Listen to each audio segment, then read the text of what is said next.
Bonjour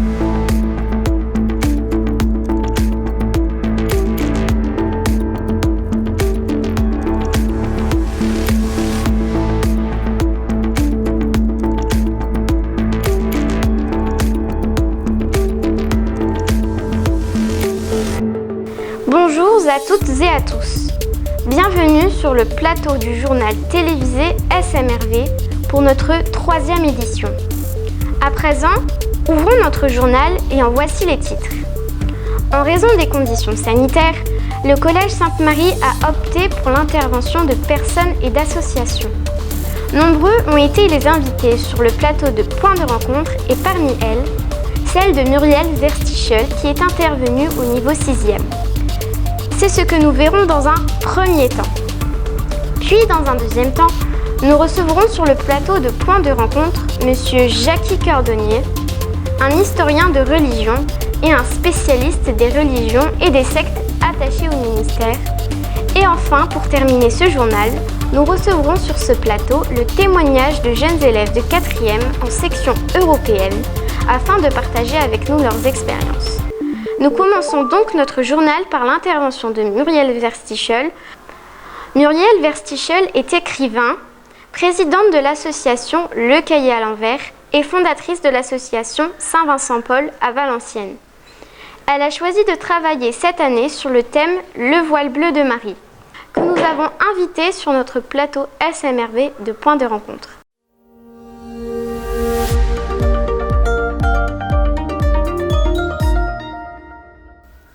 Bonjour Muriel, bienvenue sur notre plateau SMRV. Eh bien bonjour Jeanne, merci de m'accueillir. Permettez-moi de vous poser quelques questions et pour commencer, je vous demanderai de vous présenter, je veux dire par là, votre parcours, vos études. Vaste question. Alors je vais essayer de commencer par le début. Le début, eh bien, ça remonte aux années 75 où j'ai fait un CAP de sténodactylo-correspondantien. J'écrivais déjà des poèmes depuis l'âge de 7 ans et j'ai travaillé donc grâce à ce diplôme pendant plus de 30 ans en tant que travailleur mutualiste. Dans une mutuelle où je m'occupais des dossiers et je recevais les personnes. J'ai toujours eu l'amour du contact, des rencontres et voilà. Ensuite, en 95, j'étais adhérente à la Maison de la Poésie du Nord-Pas-de-Calais. Et on m'a demandé un jour d'animer un atelier. Animer un atelier. Un atelier de quoi? Un atelier d'écriture. Alors là, je me suis dit, mais atelier d'écriture, moi je ne sais pas. Je sais écrire, mais je ne sais pas faire écrire les autres. Et on m'a dit, mais écoute, il faut que tu y ailles, il manque quelqu'un. Donc voilà, j'ai commencé en 95 à animer. Animer, ça veut dire donner vie. Quelqu'un qui anime, c'est quelqu'un qui donne vie. Et j'ai voulu donc, à partir de là, donner vie à l'écriture des autres, à l'expression des autres, parce qu'il me semble très important, lorsqu'on écrit, lorsqu'on a une place dans le monde, et bien de donner aussi la parole aux autres et de faire vivre cette parole. À partir de là, bon voilà, il s'est passé tout un laps de temps. En 2004, j'ai quitté mon travail de mutualiste et je suis devenue animatrice culturelle à temps complet. Et j'ai, après plusieurs années, en 2007, entre-temps j'ai passé mon baccalauréat à 40 ans. Ça, il faut que je le dise parce qu'il ne faut jamais vous décourager. Vous savez, le baccalauréat, quand j'avais 15-16 ans, on ne le passait pas systématiquement. Donc à 40 ans, mon baccalauréat en poche, je suis donc devenue animatrice culturelle. Et puis, en 2007, j'ai eu la chance de trouver un poste d'animatrice en pastorale, de chargée de pastorale au Collège Sainte-Marie.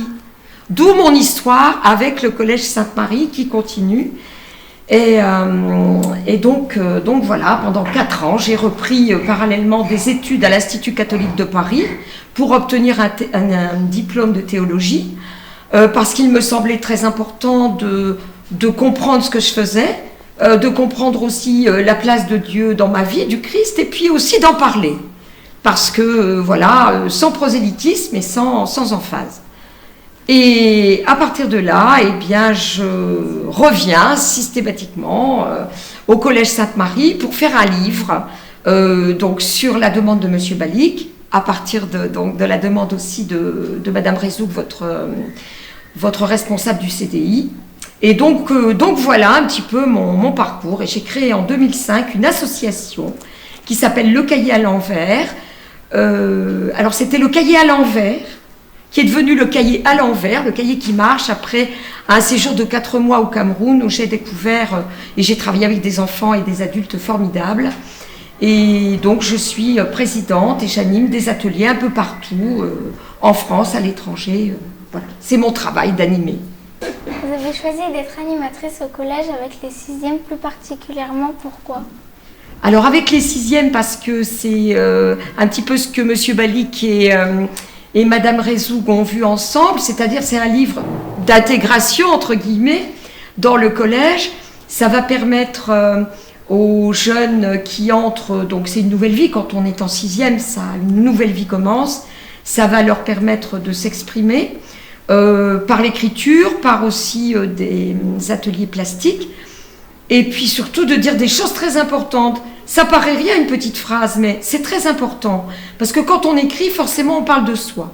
On parle de sa façon d'habiter le monde, de ses rapports avec les autres, et puis on parle aussi de ses tristesses, de ses doutes, de ses joies.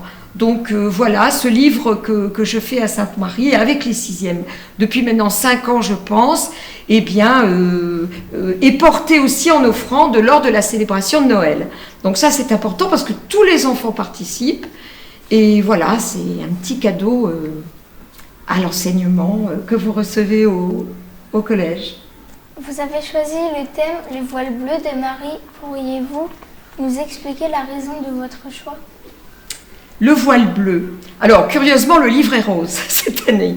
Mais le voile bleu, en fait, c'est tout ce que vous avez vu à travers le prisme de l'établissement d'enseignement, l'établissement catholique d'enseignement dans lequel vous êtes, puisque ce n'est pas un enseignement catholique. Hein.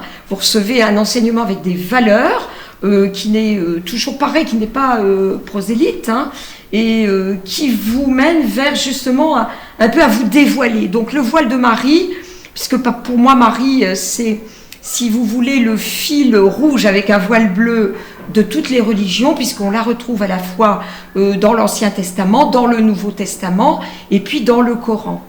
Et donc il était important pour moi de parler de Marie, Marie des Écritures avec un E majuscule, et puis le voile, eh bien le voile pour un petit peu soulever ce voile, puisqu'il faut savoir que Marie apparaît encore dans le monde des tas de fois. Donc Marie a quelque chose à nous dire. Et nous aussi, nous avons quelque chose à lui dire. Quels étaient les thèmes précédents ? Bien, c'était Marie des Écritures. Et le thème, en fait, n'a pas beaucoup varié, puisque chaque année, c'est le même thème, mais ce ne sont pas les mêmes élèves. Et puis surtout, on travaille sur des supports différents. Donc, il y a été une fois, on a travaillé sur un A4, où on a peint, une autre fois, on a fait du collage. Et là, cette année, c'était très particulier, puisque j'ai voulu prendre en compte ce confinement. Nous étions dans un espace réduit, et nous avons donc travaillé sur des petits formats, 6, 4, 8, 9 cm. Ça s'appelle des ATC, Artist Trading Cards, j'avais un peu expliqué, qui sont des cartes de visite qu'utilisaient les artistes anglais et américains pour donner un petit aperçu de leurs œuvres et puis en même temps pour mettre leur adresse et puis leur nom. Donc vous avez très bien travaillé cette année, comme les autres années, mais sur un petit format, et j'ai été vraiment émerveillée par vos créations. J'ai entendu dire que vous aviez créé des associations dans le but d'aider les plus nécessiteux. Pouvez-vous nous en dire plus ? Alors donc oui, j'ai parlé tout à l'heure du cahier à l'envers. Le cahier à l'envers, donc depuis 2005, il a eu 15 ans d'existence l'année dernière. J'ai travaillé avec beaucoup de personnes en précarité. Et il y a beaucoup de formes de précarité, avec des personnes de la rue, avec des jeunes enfants africains, avec beaucoup de migrants aussi, des jeunes Roumains, des Roms. Cela m'intéresse, pourquoi ? Et puis aussi des femmes en situation d'illettrisme, parce que l'illettrisme et l'analphabétisme, c'est pas la même chose. Un analphabète, c'est quelqu'un qui n'a jamais appris à lire, à écrire. Un illettré, c'est quelqu'un qui a oublié. Et ce qui m'intéressait de savoir, c'est pourquoi ces femmes avaient pu oublier. Donc on a fait des découvertes extraordinaires, elles ont réappris à écrire, les petits ont appris à écrire, et ça m'a mené aussi, cette expérience, à devenir membre de la Société de Saint-Vincent de Paul, et j'ai été pendant plusieurs années responsable du conseil départemental Nord-Cambrai de la Société de Saint-Vincent de Paul, où j'ai fondé ici même à Sainte-Marie une conférence jeune qui s'appelait la conférence Sainte-Thérèse. Donc voilà, une conférence jeune, et il y avait des tas de jeunes, alors de toutes les classes, qui participaient au projet. Nous allions chanter et lire dans les EHPAD, les maisons de retraite. Nous allions faire des petits pèlerinages, notamment à Lisieux, qui reste mémorable. Et puis surtout, nous invitions à écrire. Nous avons aussi fondé un concours de poésie. Enfin voilà, il y avait 1001 choses que pendant ces 4 ans, avec la Société de Saint-Vincent de Paul, nous avons pu réaliser avec les jeunes. Et je crois qu'ils en gardent un bon souvenir, parce que j'ai encore des retours des jeunes donc sur Facebook, des jeunes qui se rappellent de ça. Si vous avez un message à passer, quel serait-il? Un message à passer. Pour moi, le message, il est d'espérance. Parce qu'on traverse tellement de choses dans notre vie, des choses terribles. On n'a qu'à regarder les informations. En plus, avec cette crise sanitaire qui fait boule de neige et qui emmène avec elle une crise sociale, économique, politique, une crise aussi des relations humaines, eh bien, il faut garder l'espérance, toujours. Je ne dis pas l'espoir. Pourquoi ? Parce que l'espoir, pour moi, c'est un mot qui se démode et qui, pour moi, n'ouvre pas le même champ que l'espérance, qui est une vertu théologique. Bon, c'est beaucoup dire, mais voilà. La charité et l'espérance, voilà, c'est ça. Surtout l'espérance. Toujours espérer. Toujours croire que demain, et c'est déjà aujourd'hui, sera plus beau. Merci d'être venu et d'avoir pris du temps à répondre à nos questions. À bientôt. Eh bien, merci beaucoup, Jade, et puis bon courage à tous, et merci encore de m'avoir accueilli.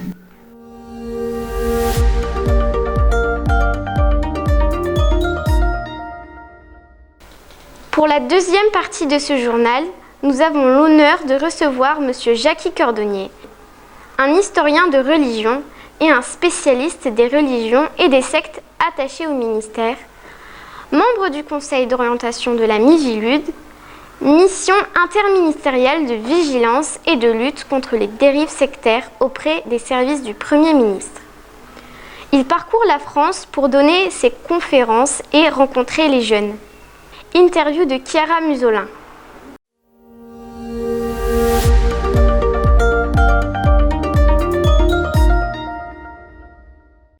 Bonjour Monsieur Balic, bonjour Monsieur Cordonnier. Bienvenue sur le plateau de SMRV. Monsieur Cordonnier, vous êtes un historien des religions et un spécialiste des religions et des sectes. Vous êtes également l'auteur de nombreux livres comme Dérives religieuses. Pouvez-vous nous en dire plus sur votre métier? Quel est votre statut? Alors, mon métier, c'est peut-être un peu compliqué parce que, comme dit un petit peu l'adage, j'ai plusieurs casquettes. Mon métier d'historien de religion, je l'exerce par des conférences un peu partout en France, dans des lieux d'enseignement, mais aussi dans diverses institutions et autres, dans des cours dans certaines universités et aussi dans la formation, par exemple, des imams. Ça, c'est vraiment l'activité, je dirais, histoire des religions. Et puis, j'ai d'autres activités depuis un certain nombre d'années, pour ne rien cacher d'ailleurs depuis 1982, où j'ai appartenu à une commission interministérielle qui a d'abord travaillé sur les dérives sectaires et qui a changé depuis le 1er janvier 2020, puisque nous avons quitté un petit peu le giron du Premier ministre pour être rattachés auprès du ministère de l'Intérieur dans une cellule de prévention de la délinquance et de la radicalisation, où en réalité la mission aujourd'hui c'est plus orienté vers l'étude et la lutte et la prévention contre les dérives islamistes. Donc, ce sont diverses activités auxquelles aussi va s'ajouter un travail de consultant auprès des forces de police, de gendarmerie ou du renseignement sur certaines affaires, donc ou pendant les enquêtes, ou ensuite en tant qu'expert requis soit par un juge d'instruction ou par un procureur de la République. Donc c'est aussi le fait, ça ne laisse pas beaucoup de temps non plus toujours, mais et puis c'est aussi le fait que les activités étant tellement variées que ça m'occupe bien et puis ça fait travailler l'esprit. Pourquoi avoir choisi cette voie si particulière, si je peux me permettre? Alors c'est une voie, c'est vrai, particulière, surtout à une époque où j'étais quand même beaucoup plus jeune, étudiant, où, je m'en souviens bien, parler des religions n'était pas au goût du jour. Je viens d'une génération où c'était plutôt les sciences politiques. Faire Sciences Po, c'était formidable. L'histoire des religions, ça n'intéressait pas grand monde. D'autant plus qu'en France, nous avons ce statut un peu particulier où l'histoire des religions n'est pas reconnue en tant que telle comme discipline, alors que ça l'est dans de très nombreux pays. Ne serait-ce que la Belgique voisine, l'histoire des religions fait partie intégrante, y compris dans les collèges, comme c'est en Suisse, en Allemagne, dans beaucoup de pays. En France, non. Donc vous pensez bien, j'ai encore accentué la difficulté. Donc j'ai fait un cursus d'histoire, comme n'importe qui, puis ensuite je suis parti travailler un petit peu, quand je dis travailler, le mot est même pas, non, c'est pas un vrai mot, c'est plus le plaisir. J'étais un certain temps en Égypte, puis ensuite en Grèce, et puis je suis revenu après en France, puis comme tout à chacun, on fonde un foyer, puis là on ne se nourrit pas d'eau fraîche, d'amour et d'eau fraîche, il faut travailler, donc je suis rentré dans l'enseignement, j'ai pris les directions d'établissement, et puis à un moment donné, dans ma vie professionnelle, j'ai pensé que j'avais fait un peu le tour de ce beau métier que fait M. Balik aujourd'hui, et j'ai quitté sur la direction d'un gros collège à Marseille, de près de 2000 élèves, et puis je suis reparti à mes premières amours, c'est-à-dire l'histoire des religions, le fait religieux, et tout ce que je viens de vous expliquer auparavant, et depuis presque une bonne trentaine d'années maintenant, c'est mon activité principale, donc ça a été ma passion depuis mon plus jeune âge. J'ai eu cette chance que mes grands-parents, ma grand-mère maternelle, dans un petit village, parce que, faudrait vous cacher, je suis originaire de la région. Je suis né dans le Pas-de-Calais, ma famille, certaines parties de ma famille résident encore, et c'est ma grand-mère maternelle qui m'a donné le goût de l'histoire, juste après-guerre, par l'achat de livres et tout, parce qu'il n'y avait pas de télévision à l'époque. Vous, les jeunes, vous avez des smartphones, Internet. Bon, à l'époque, il y avait un téléphone pour le village. Et c'est par mes lectures, parce qu'aujourd'hui, vous voyez, je suis un petit peu imposant, mais quand j'avais votre âge, j'étais plutôt maladif, vous voyez. Et donc j'ai lu, j'étais passionné. Et j'ai eu cette chance, vraiment, c'était une chance inouïe d'avoir pu, comment vous dire, faire mon métier de ma passion. C'est pas toujours le cas, vous savez. Et moi, j'ai eu cette chance-là. J'aurais une question. En vue du contexte actuel, ce n'est pas difficile d'exercer votre métier, vous n'avez pas de crainte Vous me posez une question qui est difficile parce que des craintes, toute ma vie, il a fallu que je fasse avec, parce que j'ai aussi ce fait que l'un de mes grands engagements personnels, et qui est probablement la résultante de l'éducation que j'ai eue de mes parents et de mes grands-parents, j'ai toujours été très très très attaché aux valeurs de la République, de liberté, d'égalité, de fraternité. Et toute ma vie, je l'ai aussi consacrée à cela, à lutter contre les formes de racisme, d'intolérance, de xénophobie. Alors évidemment, je n'ai jamais choisi des mouvements très sympathiques. Et donc, au fil du temps, c'est vrai que ça m'a causé parfois quelques soucis. Ce qui m'a plus dérangé, en fin de compte, c'est que j'ai imposé ça à ma famille, à mon épouse, à mes enfants à l'époque, qui eux n'avaient rien demandé. Mais j'ai eu cette chance qu'eux-mêmes m'ont tout le temps soutenu. Mais c'est vrai que j'ai eu des moments dans ma vie, ça s'est calmé depuis, assez épiques, puisque bien, j'ai fait l'objet de menaces de mort assez souvent. On a tenté deux fois d'ailleurs, de porter atteinte à mes jours, par exemple en sabotant ma voiture. Mais tout ça fait partie, c'est le passé, puis je l'ai accepté. Crainte, non. Quand on est engagé pour défendre ces valeurs-là, du moment où tu dis ben, je crains, tu arrêtes. L'engagement doit aller aussi, enfin, pour moi, va jusque-là. Alors, je les laisse hurler. Tu sais, quand tu travailles sur des gens qui sont fanatiques, qui sont extrémistes, j'ai longtemps bossé sur les milieux néo-nazis aussi.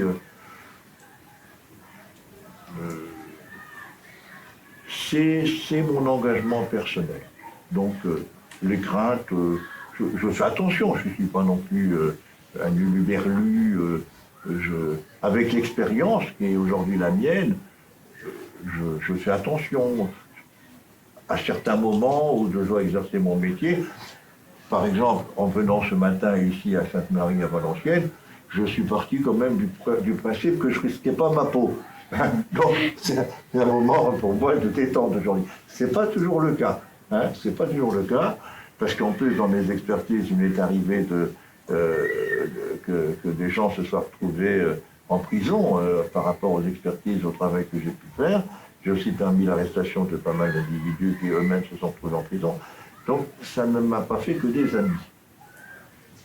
On sent bien que vous aimez votre métier et que vous aimez vous adresser aux jeunes. Mais pourquoi? Pouvez-vous nous dire vos motivations?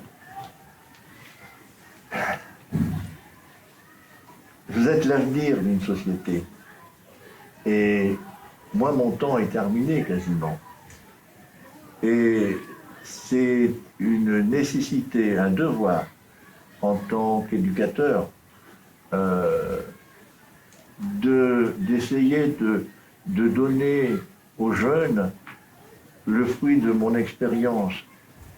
Et je crois qu'on vous doit, à vous les jeunes, la vérité. Et je crois que vous le saisissez très bien, ça. Quelqu'un qui vient ou vous remplir les poches, ou vous raconter des sornettes.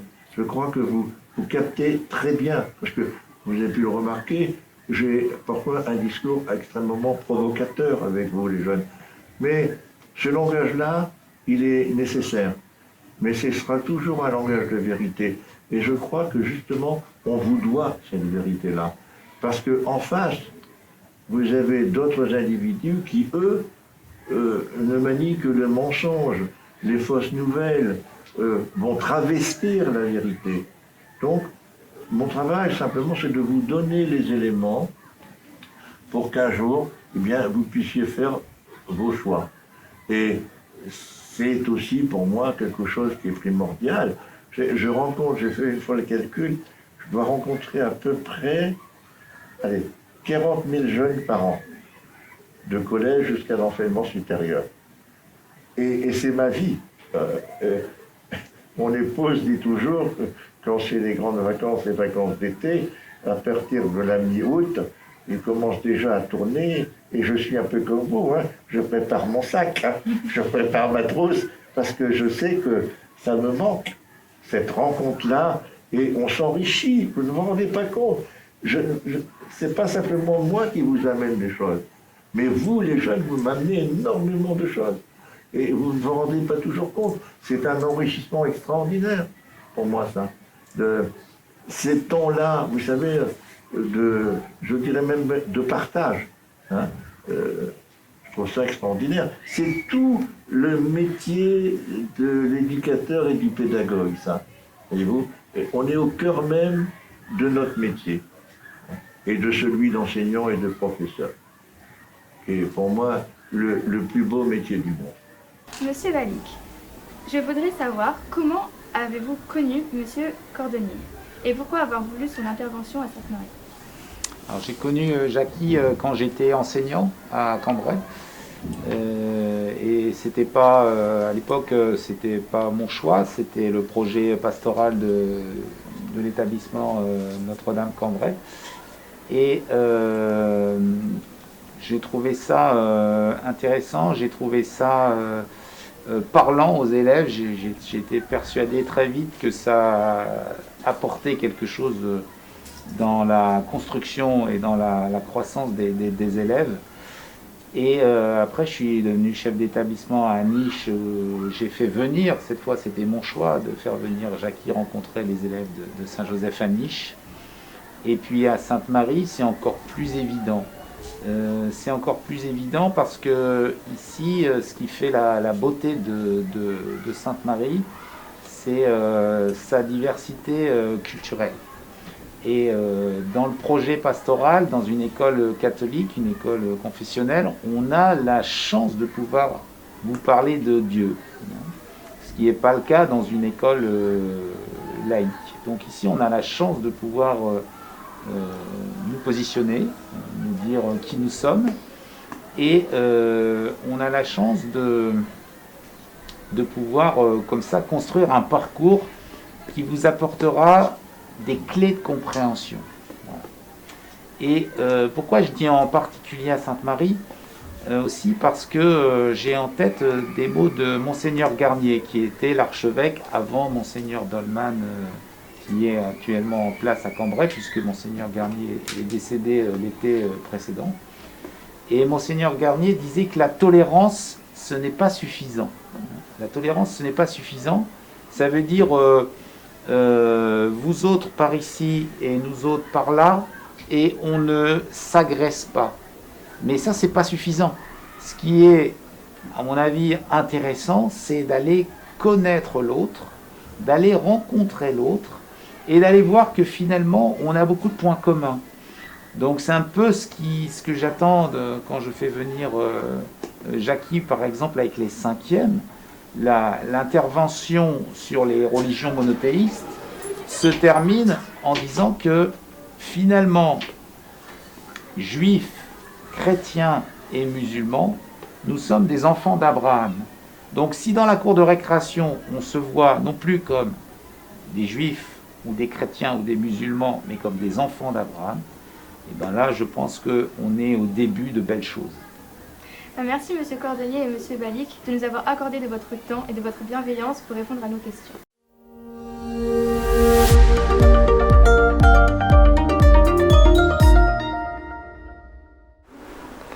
Pour cette fin d'édition, le témoignage des 4e qui ont eu la chance d'intégrer la section européenne, interview de Capucine Caudron.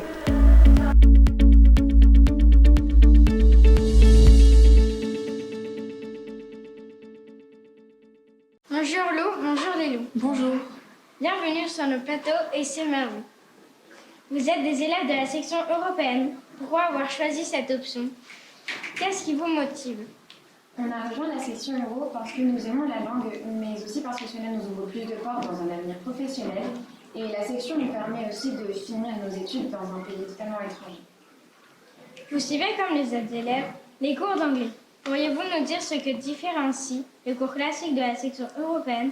Qu'est-ce que vous y faites de particulier, si je peux me permettre? La section Euro, c'est 2 heures d'anglais supplémentaires. Ça fait donc 5 heures d'anglais par semaine. Tout d'abord, l'anglais euro est une classe conviviale et ludique. On peut y faire un approfondissement grammatical, comme par exemple les 8 ans. On y travaille aussi notre écoute grâce à la traduction de bandes-annonces, ainsi qu'une étude de documents authentiques. Et il a été dit qu'en 3e, nous allons étudier un ouvrage littéraire. N'avez-vous jamais ressenti une surcharge de travail, un emploi du temps plus chargé par rapport à vos camarades de classe? Puisqu'on est une classe assez organisée, on n'a pas de difficulté avec le travail en plus. Mais c'est aussi parce qu'on travaille une matière que l'on aime. Et de plus, les devoirs ne nous fatiguent pas parce qu'il s'agit beaucoup plus d'une aide pour notre progression. Qui peut prétendre à la section européenne? Quels sont les critères de sélection? Y a-t-il un concours?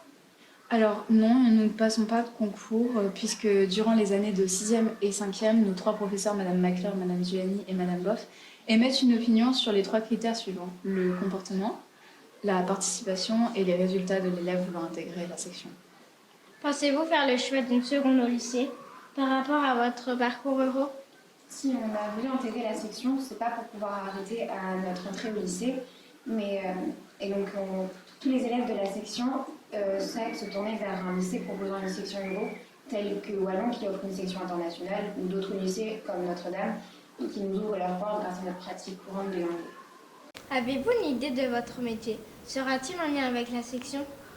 Eh bien, la plupart des élèves ont déjà une idée du métier qu'ils veulent faire plus tard, qui sera en lien avec l'euro, car celui-ci ouvre plus de portes à un futur professionnel.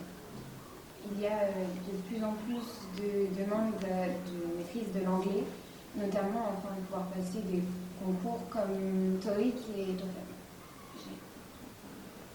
Merci d'avoir répondu à nos questions. Au revoir et à bientôt.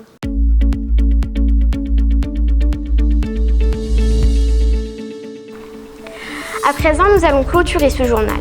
Si vous souhaitez découvrir la vie quotidienne du Collège Sainte-Marie-Valencienne, n'oubliez pas, chers auditeurs, de vous abonner à notre chaîne SMRV. Toute l'équipe de la rédaction et moi-même, nous vous remercions de nous avoir suivis. Nous vous donnons rendez-vous pour la prochaine édition de notre journal sur la chaîne SMRV. En attendant, prenez soin de vous et à très bientôt. Au revoir.